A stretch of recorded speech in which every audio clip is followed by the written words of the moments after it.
Welcome back. A cosmetic practice that has become commonplace over the past decade or so is teeth whitening, either professionally or with over-the-counter products.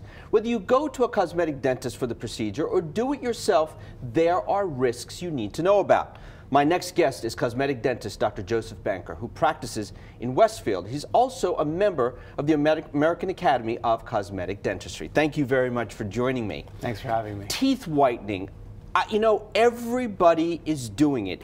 Do people want their teeth whiter and whiter? Or, I mean, where are we going with this? I think right now we're at the point where people want natural, but they want them to look a little bit healthier. In the past, and does white mean healthier? White, in people's minds, yes. Back, I would say maybe 5 or 7 years ago, when certain TV shows showed really, really unnaturally white teeth, people were coming in and asking for super, super white. Now I think people are going back to, I want my teeth to look natural and healthy. Mm-hmm. And what they call natural and healthy tends to be a little bit whiter than we might consider right. natural. Well, it's just like getting, you know, too thin and too white and all of those things. But let's talk about the risks. What are some of the risks? And we have some of the things that we have listed here. The first one we're going to bring up here is tooth pain and dehydration. How does dehydration fit into this? Dehydration tends to occur as a result of the whitening agent being put on the teeth. And so it's a dehydration of the teeth? Yes, it is. Okay. Which tends to cause irritation of the nerve, which is inside the tooth. Mm-hmm. And our next one here is gum sensitivity or gum allergy? Sure. Whitening gel or the whitening agent that's used to whiten the teeth can irritate the gums. There's bleach in there, and it's carbamide peroxide. That's what the active ingredient is. But placed against soft tissue. And is that what's happened here? Can you tell us what this picture is very quickly? That appears to me to be an irritation of the gums that's caused either by the whitening agent, maybe poorly fitting whitening trays, or something that was applied improperly. Very frequently patients are going and getting over-the-counter products. Right. And if they're not applied properly, you can definitely do damage to the soft tissue around the teeth. Unnatural appearance is the next problem and the next risk. Can you comment on that? Sure. Unnatural appearance. Sometimes patients will apply maybe a whitening agent that's not really the right product for them. And they might have inadequate whitening. They might end up with sort of a white halo and white spots on their teeth.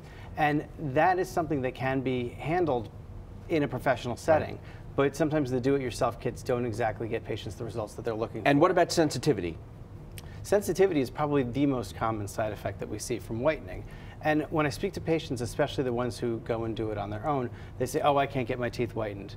Why? Because my teeth are too sensitive.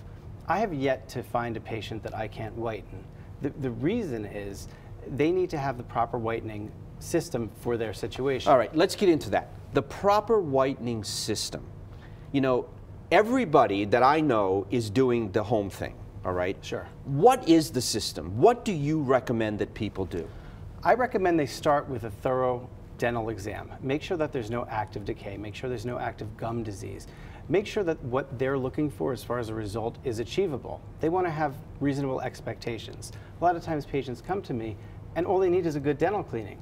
Other times they've got old failing dental work and they think that whitening their teeth is going to make that look better. It's not. They need the old dental work replaced. Then they could consider doing whitening. What does the American Dental Association think about whitening? Do we know? The American Dental Association does review products. At this time, I don't know if they endorse any whitening products. I think there might be one out there that they do endorse. They do have the ADA seal on whitening toothpastes. And I know that there's a lot of not controversy, but a lot of research at this time to try to achieve some sort of an ADA seal of approval on whitening products. So what do you do? Somebody comes to see you and they say, Dr. Banker, I want my teeth whitened. What do you do? I mean, I'm not even familiar, quite honestly, with, I know there's the strips and lasers. What do you do? My favorite technique is actually a take-home technique. It's a professionally administered take-home technique. What we do is we make a set of whitening trays that are properly fitted to protect the soft tissue in the mouth. Gel gets put in these trays, placed in the mouth, and the patient does it at home. They're in control of the whitening, they're in control of the sensitivity, and it works very, very well. Thank you for this wonderful information. Do appreciate you joining us today. If you have any questions about anything you've seen on today's show, email them to us at 12toyourhealth@news12.com. And thanks for watching 12 to Your Health, and until next time, I'm Dr. Derek De Silva, and may you always be blessed with good health.